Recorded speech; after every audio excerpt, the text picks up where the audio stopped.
look at the laws of Tzitzis and Talis.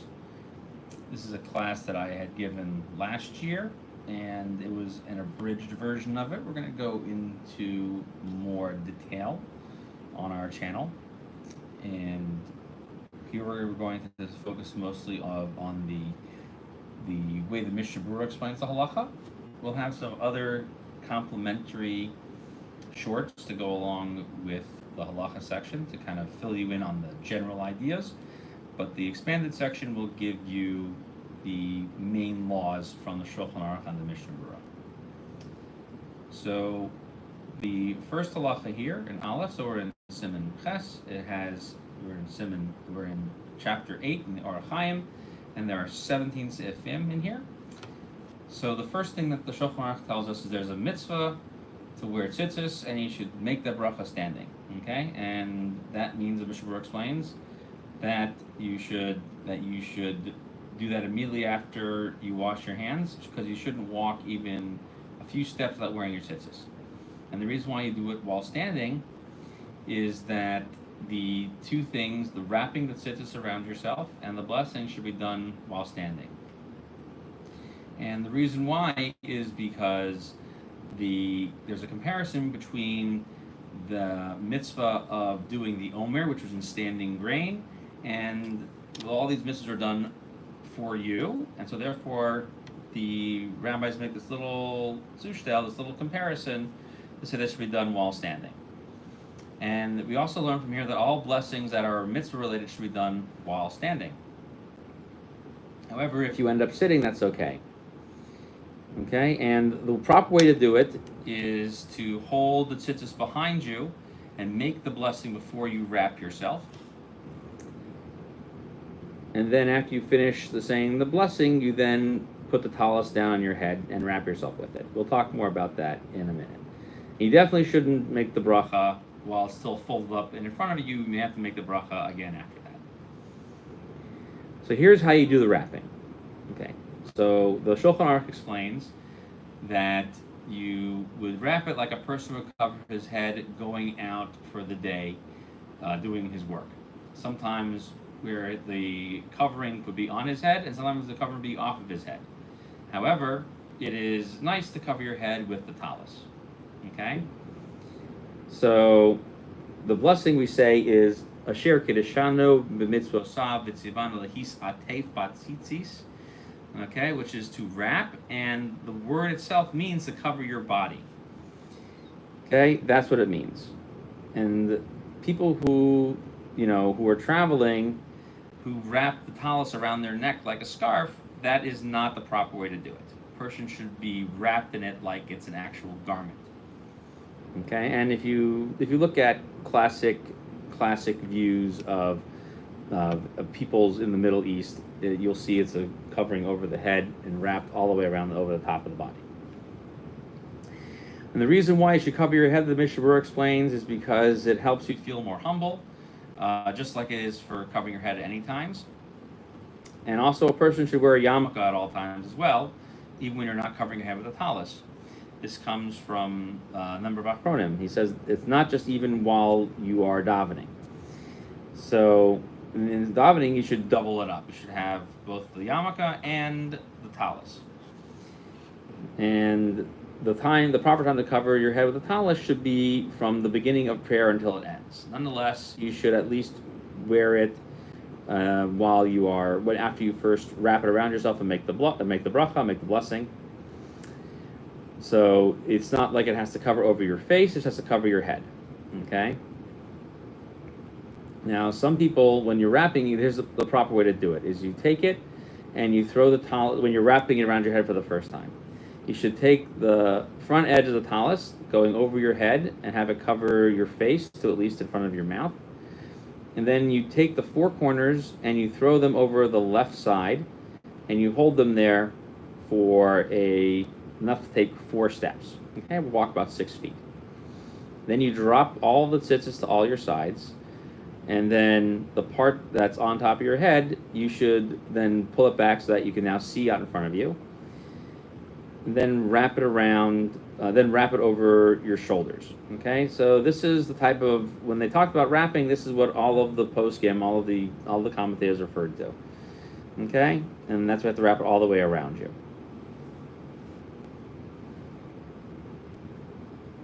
A person who is single shouldn't cover their head with a talis during davening, but he'll do it if he makes a blessing on it.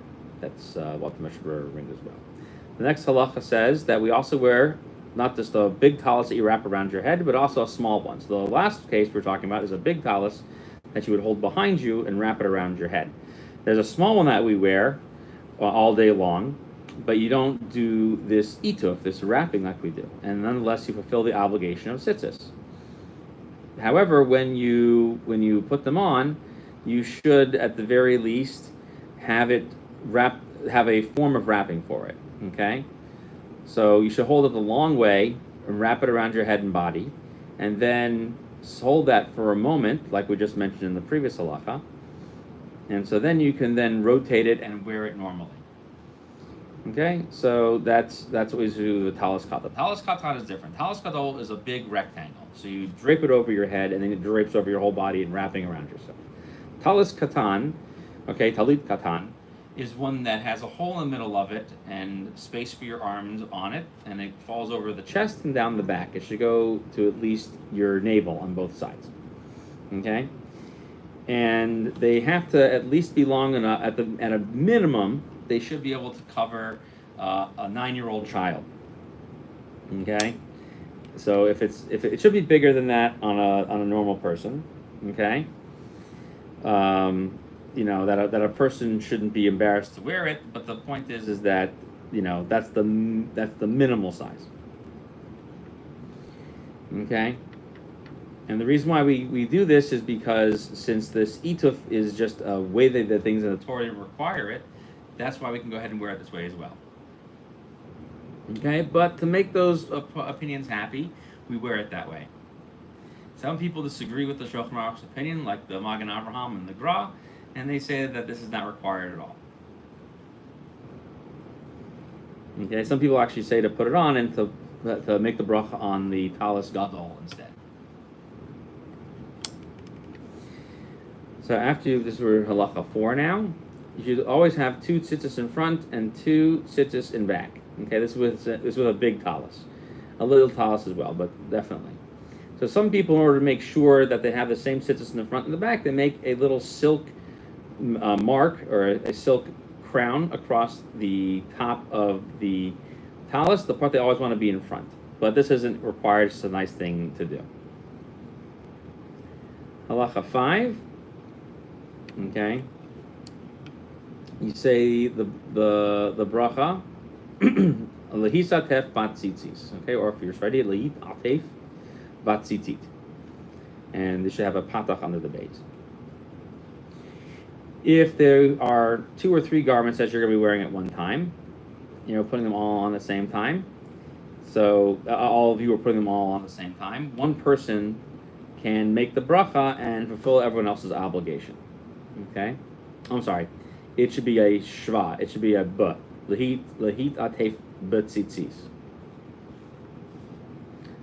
Hold on 1 second. Let me just look up my notes over here. I remember it having look it up here 1 second. My notes.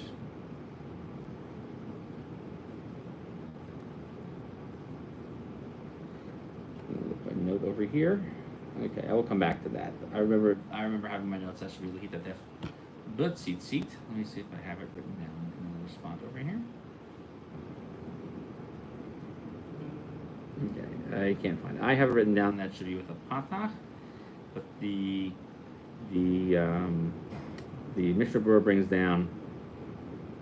Okay. Okay, so yes, I found it. Okay, so other poskim hold that it should be with a patach, lehis atef bat tzitzit, because it should be a definite article. But with a shva, it's an indefinite article. Okay, and so other people disagree. So it's so many people like to say it with a shva, and they do it that way. It's hitatef but tzitzit. Okay.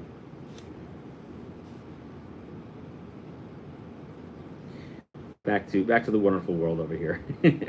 So when you're all repping the talis, and so too with the tefillin and every other mitzvah, you can, if everyone's standing in the same place, one person can make the blessing, and everyone else can do it along as well. So everyone has to hold the talis back behind their head, and one person makes the bracha, and then all at the same moment, after they answer Amen, they can wrap themselves in it, okay, to fulfill the obligation with one bracha.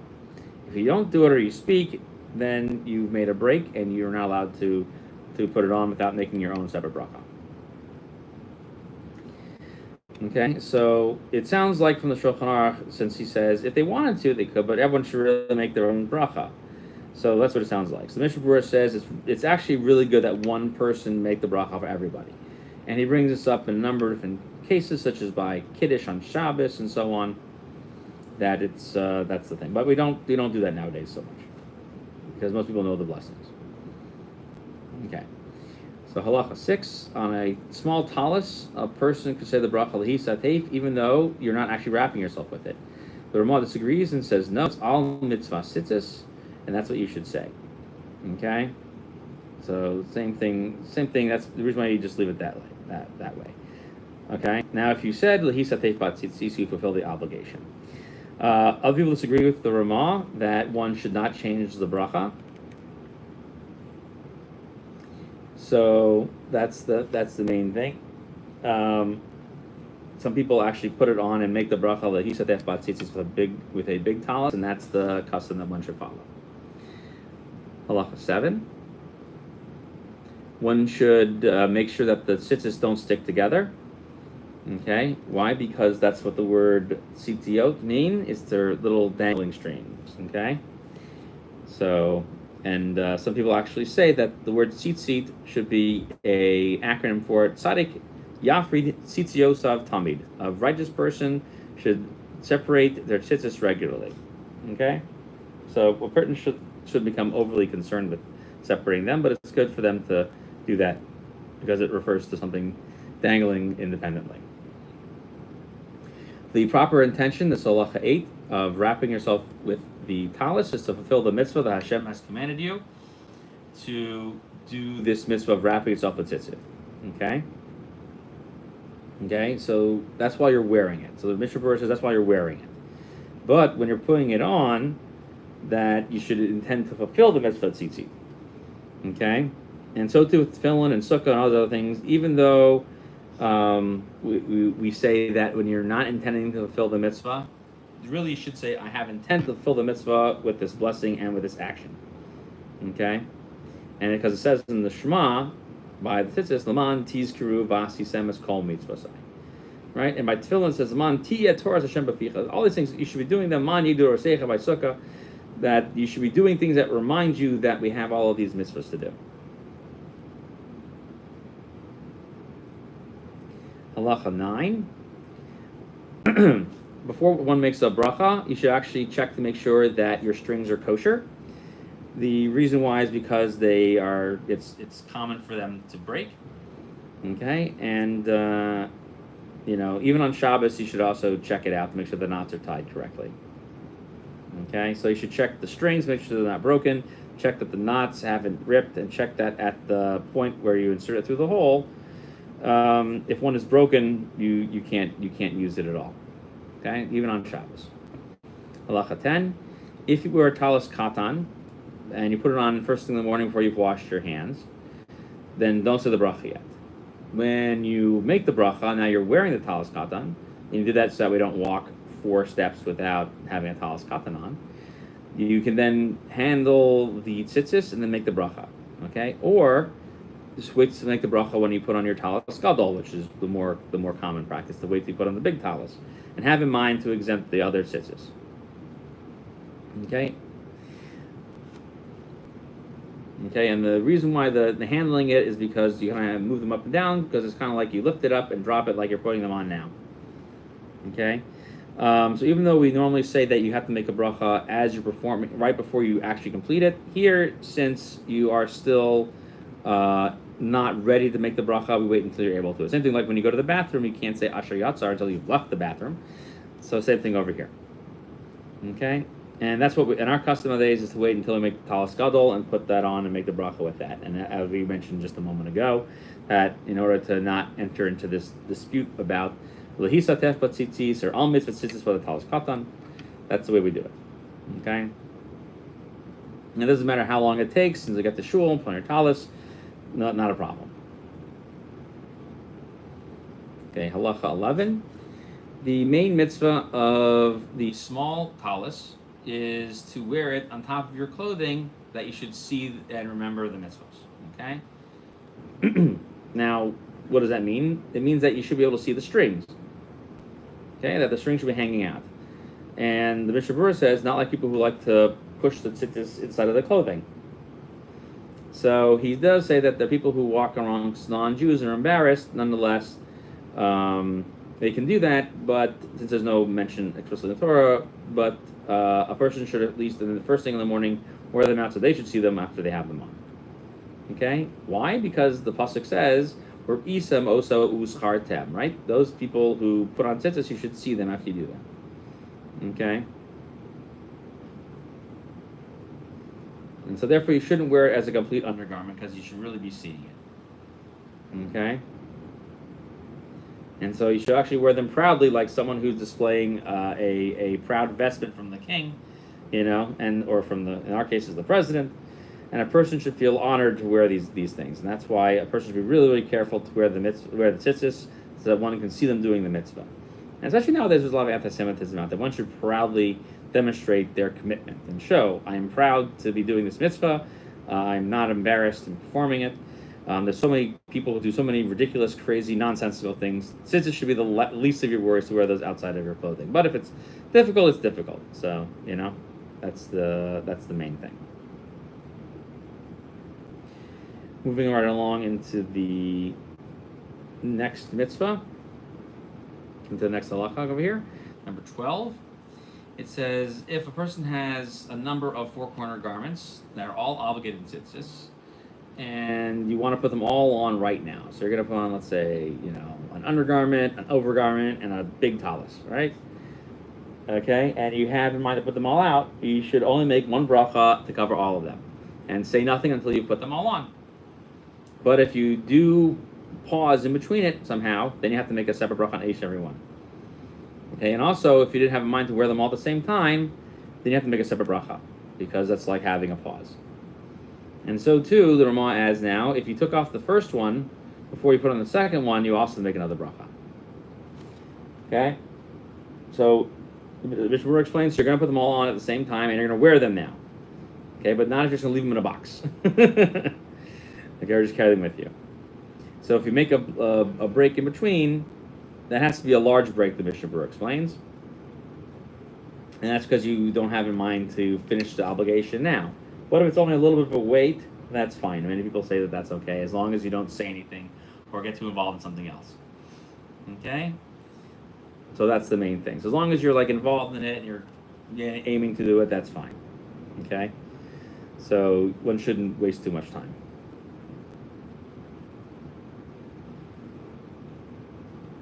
So don't speak, don't do anything else.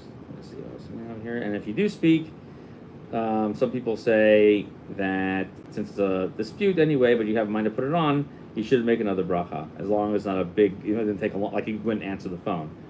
So that's, that's sort of like the conclusion over here. So the next halakha, I'll talk about this a little bit more. 13 over here, someone who's wearing a talis katan and makes the bracha before he goes to shul, and then he puts on the talis gadol at shul, should make another bracha, because walking from your house to shul is considered a hefsek, is considered a break, a pause. And if you're davening in your house, and you have in mind to put on the talis gadol that's in your house, and you don't speak or don't get engaged in other things, then you don't have to make another bracha. Okay, so that's what the Shulchan Aruch considers to be a break. Now, most people don't agree with this case at all. They don't agree that that this is a break and that you should make another bracha. Okay, so one technically should make the bracha on the talis gadol when you get to shul. So they say you should actually wait to get there to make the bracha on it and not make the bracha on the tzitzis in your house. Okay, and so too, if you walk out of your house and come back, that's fine. But leaving your house really does. If you forgot about it at all, and step out of your house and then go back, so changing your place, changing your house to the outside is really considered enough of a break. You should make another bracha. But many people say that it's not, and so therefore you should be strict and not make another bracha. So the best thing to do is to just make one bracha on all of your tzitziot that you're wearing when you get to shul. Another case of taking a break is if you take off the talis. This is in 14 now, and even if you wanted to put it back on again, you have to make another bracha. And the Rama adds that some people say that you don't make a bracha if you were going to put it back on again. So taking off your talis is not a break necessarily. And so the Mishnah Berurah brings down that it's that we hold, based on all of these things, that as long as you didn't have an absolute intention, you take it off. If you have your talis katan on, you could probably put it back on. And since you might be putting it back on again, even if you change places, but you have on the talis katan, it's likely you need to take it off, for example, when you go to the bathroom, right? So that's not considered changing places, and so you can come back and put it back on without making another bracha, unless you're going to take a really long break. Okay, and by tefillin, we're more strict with this. That really, if you go to the bathroom, you may have to make another bracha, but we're not going to deal with tefillin right now. Halacha 15, it says, if the talis falls off of you without knowing it, and you put it back on, you make another bracha. And that's if the whole thing falls off, or if some of it was still on you, or most of it was still on you, you don't have to make another bracha. That's what the Shulchan Aruch holds. Okay? So, so if you remove your talis with the intent to put it back on again, you don't have to make another bracha, but this is worse because you weren't intending to take it off. Okay? So even with the talis cut in this case, it doesn't help. So if you put it back on immediately and it fell off in the middle of your Shemona Esrei or something like that, and other people put it back on, when you finish, you make another bracha.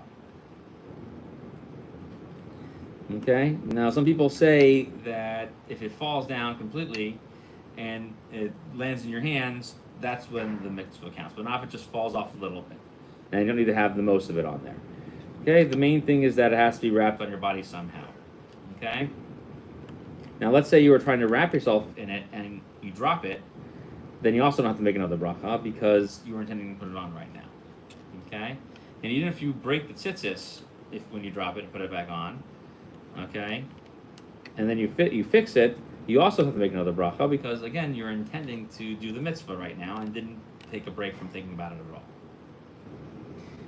Halacha 16, someone who sleeps in their talis at night needs to make another bracha on it in the morning, even if you didn't take it off. And you should play with the tzitzis, just like we said earlier. And so too, the Rama adds that someone who wears his talis before the day breaks, such as during the time of slichos, you should make another bracha. Okay? Why? Because we hold that the nighttime is not a time for tzitzis, and that's considered a break. Some people say that's not the case because it's actually a machlokas rishonim. So if you wore your tzitzis on all night, then you may not have to make another bracha. If you take them off with the intention to not put them back on, then you will have to make another bracha on them, even when you took them off at night. So you took them off, to take a shower and so on, and you were going to switch, and you can't find the other pair, and you put this one back on, make another bracha. However, like we said before, you're going to make another bracha for your talis at shul, so this doesn't really matter anyway about any of these rules. Last halacha here, number 17. Someone who covers himself with a garment that is carved in tzitzis and doesn't put tzitzis on it has nullified a positive commandment. So that is not cool. It's not cool to nullify a positive commandment. But the point, basically, that's the point, is to say that one should not nullify a positive commandment. So that is the end of Siman Tes, the end of Siman 8, and we hope to do some more laws of talis and tzitzis with you in the coming weeks. Have a wonderful day.